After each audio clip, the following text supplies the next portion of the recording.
Welcome to the All-American Report. That's Mike Johnson. I'm Mick Gillispie. Thanks for hanging out with us here. Brought to you by mybookie.ag. Use the promo code NEXTROUND to double your initial deposit. Alabama, South Carolina going head-to-head on Saturday, 11 o'clock. And Mike, no, not you. Mike Shula's back. Not Mike Johnson. You're always here. Mike, one Mike to another Mike. You got Mike Shula, your former head coach at Alabama, coming back. And I'm expecting him to want to win this game more than anything else that he's wanted to do in a long time. Well, I think he obviously wants to win the game because that's what coaches do. Knowing Mike Shula, I don't think that he would ever think of this game as meaning anything more than it just does on the surface. That's just not who Mike Shula is, man. And look, I have nothing but love for Mike Shula and the person he was, the head coach he was at Alabama. He recruited me, Mick. He sat down at my family's dinner table and talked me into going to Alabama when, to be honest with you, wasn't really a popular destination. So right. I love the fact that he's going in. I hope that they show him on the freaking Jumbotron, and I hope there is a roar that takes the top off of the freaking buildings nearby, because I love the guy. I love what he did for Alabama. I love the timing of what he did for Alabama, and he deserves all the respect in the world from Alabama fans. Now, what does he mean as a coach?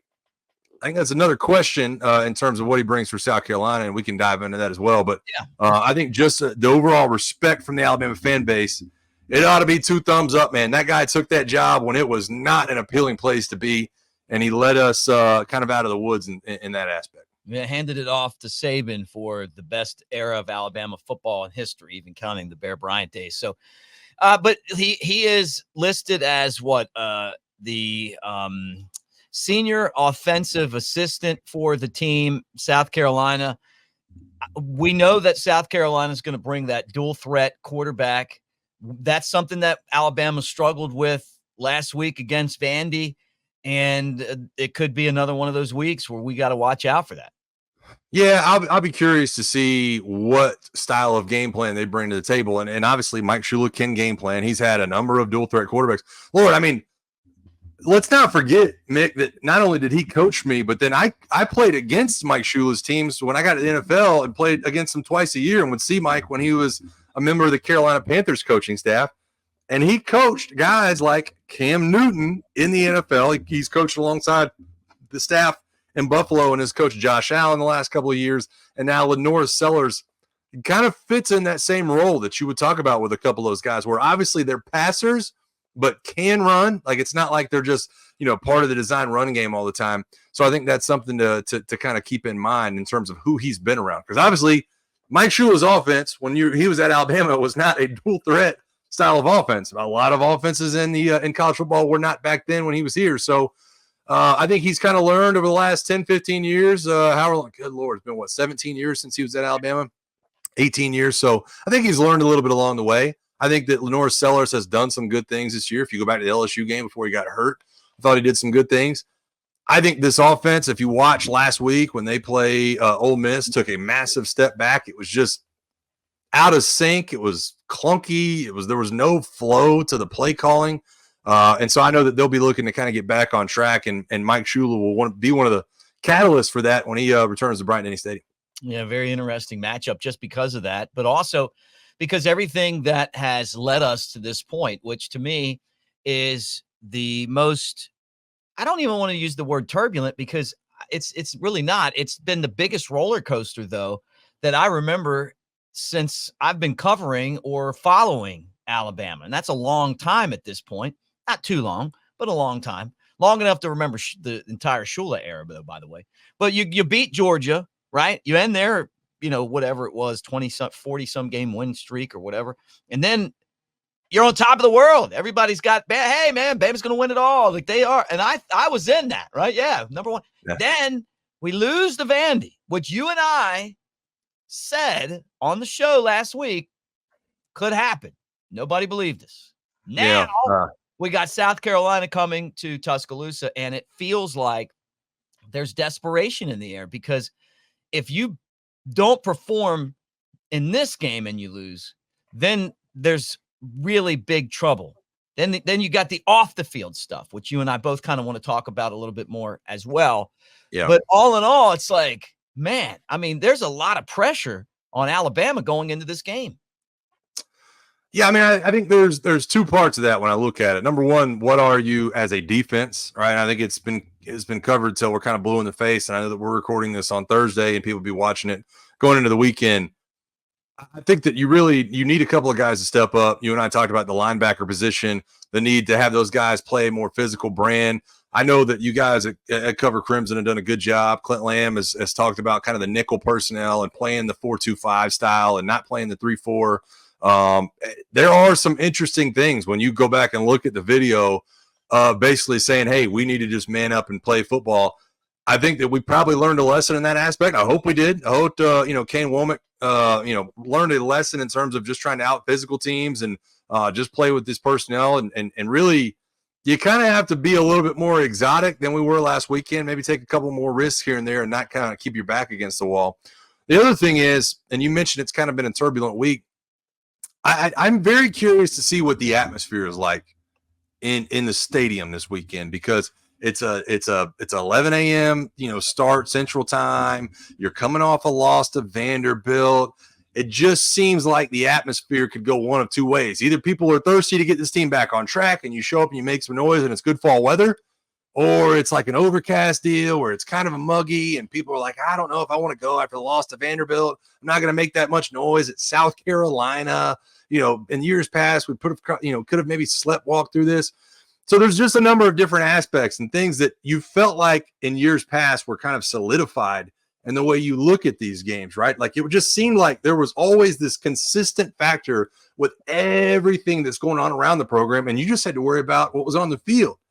It doesn't feel that way anymore, right? And I think Alabama fans got to take it upon themselves to kind of make that atmosphere special again this weekend, so that the guys, that are on that team that are scratching and clawing to get this team back right, they can kind of feed off that a little bit. Don't go and pull like Georgia did against Auburn last week and have Kirby Smart come out and say, for the first time, I wasn't impressed with the atmosphere.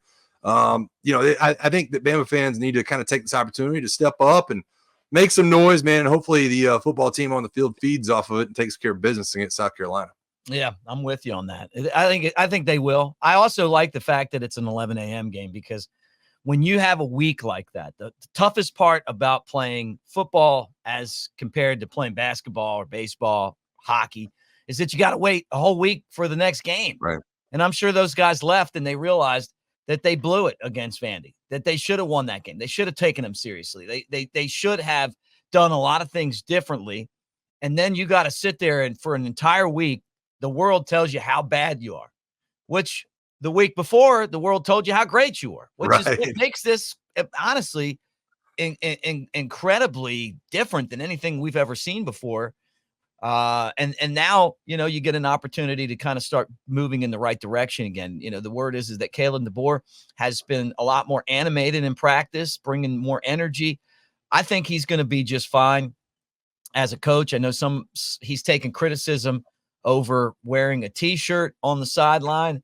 I know but when you lose, everybody's got a criticism. Now, one thing I did want to talk about was Malachi Moore. You and I both have pretty much echoed the same thing. Like I don't think you and I both have a problem with him getting a mulligan. If there's anyone that deserves it, it's definitely him. He stepped up for the program. I think he's a good guy too. I don't think that the way he acted in that Vanderbilt game at the end is indicative of the character that he has. I mean, I've met him before. He apologized, a written apology, in-person apology. And I think that apology needs to be accepted. But with that said, I read some of these comments and it's like, look, man, you can't compare this to anything that's happened before. I mean, you got to say, look, frustrated or not, I'm hoping that he is one of the factors that turns this season back on track again, not just with making great plays and getting some tackles and interceptions, but I just hope that he takes this opportunity, takes advantage of it, and is a better leader because of it. I don't think there's any doubt. And I mentioned this on the show when we talked about it on Tuesday. I had never seen anything like that at any level of football, and I completely stand by that. I have never seen anything like that at any level of football. you've had outbursts, right? We've had Bama players in the past. People have brought up Devontae Smith's punch against Texas A&M. A couple people bring up Jermaine Burton kind of doing some things, and Mekhi Benton on the sideline of the championship, and all this other stuff going on. All those things kind of they're kind of one-offs. Like they happen in an instant, and then they're kind of over. For the most part, in terms of just that week. Like this was 4 or 5 different things kind of wrapped into this stretch of I'm not getting off the field. I'm throwing my mouthpiece. I'm slamming the quarterback's head. I'm kicking the football. And I know that was out of character for him. I loved his response this week. He did a great job of stepping up, manning up, answering the questions, reaching out to the Vanderbilt quarterback, Diego Pavia, kind of, getting all these mea culpas lined up. I'm still not sure that I wouldn't like to see him suspended. That's one of the answers I've given to people that have had a problem with my take of being like, I've never seen anything like this. It's not so much, Mick, that we've never seen outbursts. It's this, like if you're talking about Devontae Smith punching somebody, yeah, it was bad. Guess what? He got suspended for it. Yeah, right. I mean, it's just that's what happens. Mekhi Benton on the sideline, loses his mind and is doing all this crazy stuff. I guess it was against Georgia or whoever it was a few years back. He transferred. Like these all this stuff kind of comes with the reaction after the physical things that people have done in this program. Kind of come with a reaction and a necessary reaction from the coaches. So that was the one thing I had. I don't think anybody needs to bury Malachi Moore any more than he already has. It's kind of we're recording this on Thursday. It's kind of a tired talking point at this point. It's over. But it's over. I said on Twitter yesterday, I believe, there was a video from AL.com and it was kind of another response from him from the second time of being like, yeah, I'm really sorry. It was out of character. And I responded to it and I said, look, I'm with you. I was hard on this guy. I stand firm into what I believe about what he did and how bad of a look it was, but I'm ready to move on too, man. I trust Kalen DeBoer. And that's the bottom line in all this. I still trust Kalen DeBoer, and any question that's going on with Kalen and point to his t-shirts and his t-shirt hoodies or whatever it is, I trust him to make the right decision. Just because, and I'll tell this to all Alabama fans listening, just because it's not how Nick would have done it. Just because it's not how Nick would have done it doesn't mean it's the wrong way. I mean, you're going to have differences in the way these guys operate. And I'm riding with Kalen DeBoer, man. I'm riding with Malachi Moore. I'm on board with everything going on around that program right now. I am ready to turn the page and watch this team dominate South Carolina. And that in and of itself, Mick, to your point about how you have to wait a week, just going out on the field and hopefully getting a dominant win is what changes the tide and starts all these conversations back in the right direction about the goals for this team in 2024. Yeah, great, man. We don't always agree on everything. We agree on a lot of stuff. But you're exactly right, man. I mean that is exactly what I think too. And I'm still down with Kalen DeBoer. I like him. Sign with me, baby. Let's go. Yeah, roll tide, man. I'm excited to see what these guys do as far as the opportunity for them to go out there and play again. And what how does Malachi may be a better person for have gone through this. But I don't think there's any doubt. Hey, how about him like manning up and actually talking to the media, not hiding? That would have been tough to do, man. And they kept asking him questions. I was waiting for like somebody in media relations to go, all right, guys, that's enough. He stood in and took the punches and he handled it well. One thing he did say, though, that I wanted to ask you about was he was talking about the defense getting the plays a little bit faster, that was kind of sounded like that was a frustration for him. The rest of the team, we had the same deal last year with the Texas game, and that's when Tavares Robinson got involved with calling the plays in. I don't think he called the plays, but he just translated the plays to the players. How does that affect a team, and how does that whole process work? It's obviously different with the headset, the earpiece and the helmets and everything else going on this year that's been different than college football has in the past. And I think it's just, look, I never was a college defense player. I played a little bit in high school, so it's a little bit different. But when you're having all the different looks and there's all this eye candy and formation stuff that's going on with the Vanderbilt, the earlier you can get the call in, the more important it is. I know a lot of people didn't like the fact that, Malachi aired out his frustrations and didn't keep it in-house. I honestly didn't have that much of a problem with it. And I think this is what we need to kind of keep in mind when it comes to all these things, right? All of these people are still getting to know one another. Kalen DeBoer is still kind of getting to know Kane Womack, and Kalen DeBoer is still getting to know Malachi Moore. Malachi Moore is still getting to know Kane Womack. It just, all these pieces are kind of coming together. And this is why coaches a lot of times, Mick, have problems in year one, right? It's why when we talk about Saban, we talk about Louisiana Monroe and Mississippi State. Year one, personnel aside, can bring you issues. You have to iron out some of these things, and hopefully they can air it out and make it known. I don't necessarily know their relationship, and I don't know that Kane Womack would have been upset that Malachi said that or whatever else is going on. But I'm glad he did. Personally, I'm glad he did, whether or not it ruffled somebody's feathers or not, because you can get that thing out in the open, right? You can have open line of communications. And you and I have both been in situations where it's like, man, I don't love what's going on, but I'm going to keep my mouth shut. I'm not going to say something. Everybody's been in those situations, right? Professionally, family-wise. He just threw it out there. And I think that obviously it's been said behind the scenes. And now you can get it out there, and now you can make sure the adjustments are made moving forward with the whole season out ahead of you. So I don't know the impact it actually has, like actually on the field defensively, as far as Malachi Moore goes. But I know that there's going to be more and more teams that are going to try to formation you to death and motion you to death. And I think the communication, as fast as it can come in, is one of those things that I think they need to be in sync with moving forward. Yeah, great point, man. Great point. It's. I don't know if he meant to say it. He was asked a question, but it does send a sense of urgency to the coaching staff if it wasn't there already. That we got to get better in that area. But we saw the same thing last year, and Alabama improved vastly, and I'm sure that they'll do the same thing. People have asked me. I was on a radio show this morning, and they said, do I still believe in Kane Womack? And I do. I still believe in him. I mean, like you just said, it's a first-year thing. This is a guy who might not have seen this triple, this triple threat, but back when I was coming up, and I don't know where Kane's from. I mean, I'm sure somewhere down here, but everybody ran the triple option, because it was not good football, and that's midline veer. Yeah, I mean, I got the dive, I'm going outside, it's all this stuff, and then the spread came, and then it really wiped out that triple option because you couldn't keep up with it, because you basically what would happen is that they would score so many more points than you, spread out, get in space, score. And that's how football's played now. And then Vanderbilt's kind of like got this, this defense, this offense that's very unique in that it's almost like going back in time a little bit. But it's effective because of that, and everything that's old is new eventually, right? And back and forth. It just felt like he wasn't able to really figure it out or get the players to figure it out last time. I think, though, that Alabama will learn from it.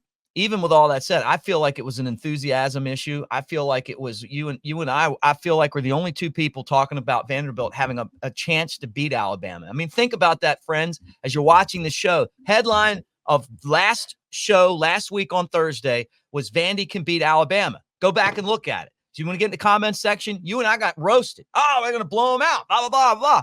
Like, no, we weren't saying that because we wanted to see Alabama lose. And we weren't saying that because, because if any other reason then the team was good and we had all of the ingredients to have that type of colossal defeat. Everything was there from the former coach, Nick Saban, our guy, saying that it's an easy place to win. The only play, to you just won the biggest game of the season. They lost a big game that they had in their back pocket. Just you're tired. You're probably looking ahead. You're thinking about Tennessee and going undefeated. They're a good team. We just knew it. Now, this feels like to me like the ultimate get right situation for Alabama. Take care of business. South Carolina is just the level of opponent you want as you try to work through those issues. And and I'm curious to ask you this, going back to offensive line play in that game. I thought the biggest play in the entire game was Pritchett missing that block, not even coming close to getting in the guy's way. But I want to ask you, I mean, this is your forte here. What happened on that particular play, and how can this offensive line do a better job of run blocking, and how can the running backs do a better job of running the ball behind them? Well, what's funny? You were talking about Malachi Moore a minute ago, stepping in front of the media and actually answering questions. I've been thinking the same thing about actually listening to the assistant coaches. And I can't pronounce his last name, but the offensive line coach, I think it's Chris Kapvilich. Oh, yeah. It was interesting. Yeah, Coach Cap. It was interesting watching and listening to his response to that play because he talked about it. And he was like, one of the things they don't show on the broadcast is that I can't remember. It was one of the players. It must have been Jalen Milroe, and he said that there was an exchange between a Vandy player and Jalen Milroe, and Elijah Pritchett kind of ran over there, and a couple of guys kind of ran over there, but then they realized they're in like a no huddle situation, and they had to get back on the ball, and so they're kind of helping Jalen Milroe, and then it's like, oh man, I got to get back on the ball, and then he runs over, gets his feet set, and they snap it, and he's just kind of unprepared, and he was like, it's something that can't happen. Right. And he was like, but, at the same time, you love that he's, taking up for Jalen Milroe and trying to be a good teammate and everything. He's like, but when you watch it, it's not a good thing. And from an offensive line perspective, from technique, Joe Pendry used to say it all the time, Mick, and that he's my favorite guy ever. He'd be like, it's a scientific fact that when your waist bends, you can't move your feet. When you bend over at the waist and you lock your knees, you can't move your feet. And that's exactly what happened. He did a set. He got overextended. His hands, sometimes your hands can kind of save you. If your hands make contact, you can kind of, get yourself back upright and get your face away. Never want to have your face involved in pass protection if you can help it. His face gets involved. His hands don't save him. He bends at the waist, kind of locks his knees. And before you know it, the play's over. And it results in a sack fumble. And I'm with you. I thought that was the biggest play of the game. I think that without that, Bama can, climb back into this and eventually win. But once that happened, it felt like it sealed the game because you knew the defense would struggle to get those stops against Vanderbilt. So, it's interesting, though, hearing Coach Cap's response to that and stepping in front of the cameras and be like, well, this happened and that happened, but it was a bad play and he's got to be better. And he's been a good player. I mean, we talked about, a lot of the things going on at the right tackle spot throughout the season. Elijah Pritchett's a good player, but it's just one of those things where sometimes you miss. And sometimes the timing of the miss comes at the worst time possible in a game, and that's what we saw on Saturday. Well, it felt like Vanderbilt's had 60 years of bad luck, and then all of that was kind of poured out Saturday against Alabama. Like they got all the breaks, You know what's funny too, and I want to go back to this. I believe in Ken Womack as defense coordinator, and you mentioned it. He's caught a lot of heat this week, and there's been some video, guys that have gone on to kind of break down his defense and say, well, this doesn't make sense. That doesn't make sense. Let me explain something about this. All right. Ken Womack's been coaching and playing for 20 years as far as the college game goes. All right. I promise you that he probably knows more than the dude that's sitting there with the flat screen in the background that has his pen that's pointing to players. All right. It just I get it, man. It's easy to go into these situations and second guess, but at the same time, if Kane Womack comes out and runs this exotic defense, right, that maybe his players can't pick up, we don't know. We're not in the meeting rooms. All right, he runs this exotic defense and blitzes from all these directions, and they start getting hit for explosive plays from Vanderbilt. Then we're questioning it the other direction. We're saying, dude, they're Vanderbilt. Why didn't you just man up with them? You have better athletes. Right. Why didn't you just go out there and out physical them? It's Vanderbilt. This didn't make any sense for you to take all these chances defensively or try to, make these personnel moves. So it was a bad situation at a bad time. And I've mentioned this before. I mentioned it Tuesday. Diego Pavia is not the only person that got infused into Vanderbilt's program. Tim Beck, who has been with him for a while, got brought over, as did Jerry Kill, who was widely renowned as being one of the best coaches in college football, has the health issues. That's why he hasn't stayed as a head coach. But all of that put together made that a well-oiled machine. And I'm with everybody that says we have no business losing to Vanderbilt. I agree with you. But you have to start wrapping your head around the fact that Vanderbilt right now is not what Vanderbilt always has been. They're just not. Well, they lost to Georgia State. You want to talk about Bama sleepwalking through a game? How about going on the road and playing a football game at Turner Field, of all places? All right, so I'm not excusing the loss from Bama to Vanderbilt. I completely agree that everybody said it should never happen. But you have to go deeper than that. If you want an explanation and not just yell at a TV screen, that's one of the things you want to look for. So I'm on board with Kane Womack. I love what obviously all these coaches are doing right now. It was a bad loss. I think you have to bury it. I think if you're Kane Womack, it's one of those things you kind of put it in your back pocket. You remember how you were attacked, and hopefully when the linebackers, D linemen, whoever else on defense looked at the film, they found an extra gear too. And I think we'll find out very quickly because I think South Carolina is going to come in and probably employ some of the same things that Vanderbilt was able to do. Yep, they're going to try to. All right, let's talk about other games in the SEC before we wrap up our second pod of the week. In the SEC, Missouri will beat Massachusetts. We don't need to talk about that. But at UMass plays like an SEC schedule, man. UMass is all over the place. I know. Crazy. Number 1, Texas against number 18, Oklahoma. The Red River rivalry. It used to be the Red River Shootout, I guess, right? It's the rivalry now. What do you think about this one? 14.5. Texas is the favorite. 50.5 over under.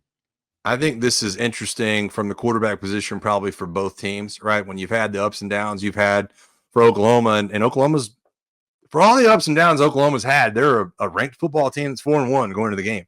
I made the joke earlier on the radio today in Atlanta. I was like, the long storied rivalry in the SEC, Oklahoma and Texas. This is just, it's like, it doesn't even make sense to say it like that.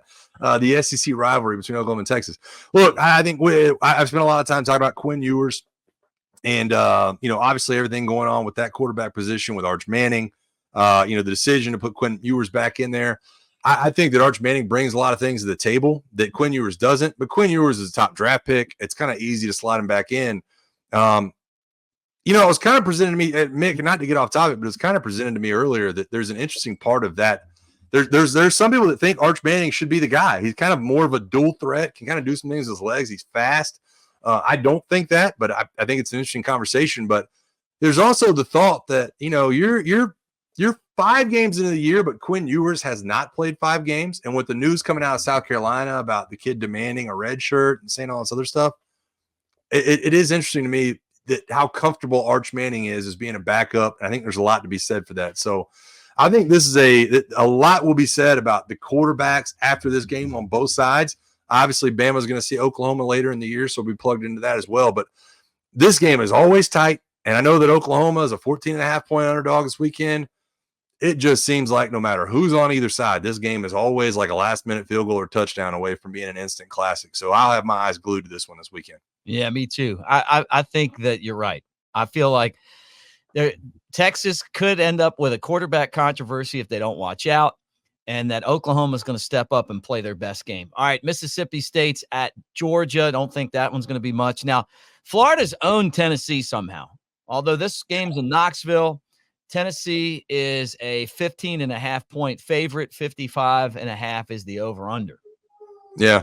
What's funny about that, Mick, is that the Tennessee fans are having the same conversation this week that Alabama fans are having, right? A get-back game. Can you do all the things right that you need to do? You're a team with playoff implications and playoff hopes and everything else. You lost to a team that you felt was inferior to you last week because simply you got out physical. You go back and watch that game. Arkansas absolutely out physical Tennessee at the point of attack. That's why they won the game. And now you're going against a much lesser team, all right, in Florida, who is one of the worst tackling teams I have seen outside of 2024 Mississippi State, to be honest with you. It's going to be interesting, man. I've heard from multiple, and this is crazy to think about, but I've heard from multiple Florida fans, Mick, that don't want to win this game. They don't. There are multiple Florida fans. I'm not saying it's the whole base. I'm just giving it, 10% that say the worst thing that could happen to Florida is for them to win this game. And that's just crazy to me that Florida as a program has found itself in a kind of predicament where a fan for Florida would say, don't want us to win against Tennessee. But that's how they feel. And I know that those coaches have their backs against the wall. I'm a big Billy Napier fan and Rob Sale and all those guys down there. But, man, looking at what Tennessee is offensively, I'm not sure how Florida can contain them with how bad Florida's defense has been tackling-wise and otherwise, man. So I think Florida's probably in for a pretty long day in this one. Vanderbilt and Kentucky, all of a sudden, this one becomes really interesting to us, right? Kentucky's a 13.5-point favorite. 44.5 is the over-under. I think that Kentucky's going to just whoop these guys, but I hope not, just because I hope Vandy's a little bit better than what the spread says they are. Well, to me, the best thing that can happen in Kentucky is this is a night game, and it is. It's 7:45 Eastern. So I think that goes in Kentucky's direction.